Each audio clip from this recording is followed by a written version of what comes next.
শাহজাহানের নেতৃত্বে সন্দেশখালী জ্বলছে আর মমতার নেতৃত্বে পশ্চিমবাংলা জ্বলছে।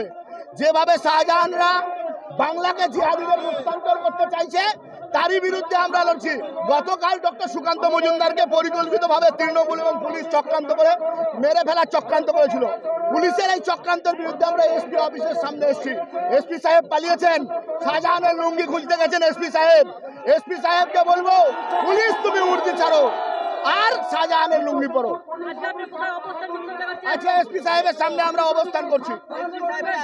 এসপি সাহেব পালিয়েছেন শাহজাহানের লুঙ্গি খুঁজতে, উনি উর্দি ছেড়ে দিয়ে শাহজাহানের লুঙ্গি পরবেন।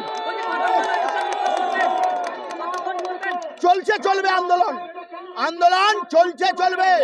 আজকে রাজ্যের নেতৃত্বে আমার নির্দেশে আমরা আমাদের আন্দোলন চলছি। মা বোনেদের সম্মান বাঁচাতে আমাদের আন্দোলন চলছে। পশ্চিম বাংলাকে নোয়াখালী চাই না, সন্দেশখালী চাই না, এই পশ্চিম বাংলা শান্তির বাংলা চাই। আমরা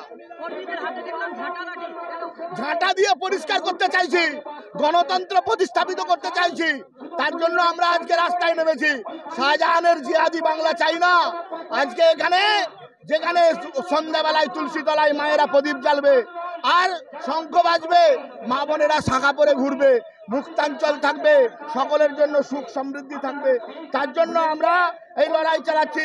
মা বোনেদের অত্যাচার করে, মা বোনেদের লুট করে তৃণমূল ভোট ব্যাংককে আজকে সন্তুষ্ট করতে চাইছে। দুধের গাইকে সন্তুষ্ট রেখে আজকে 40% 30% ভোটের দিকে ছুটছে। এর বিরুদ্ধে আমাদের লড়াই, এই লড়াই আন্দোলন চলছে চলবে।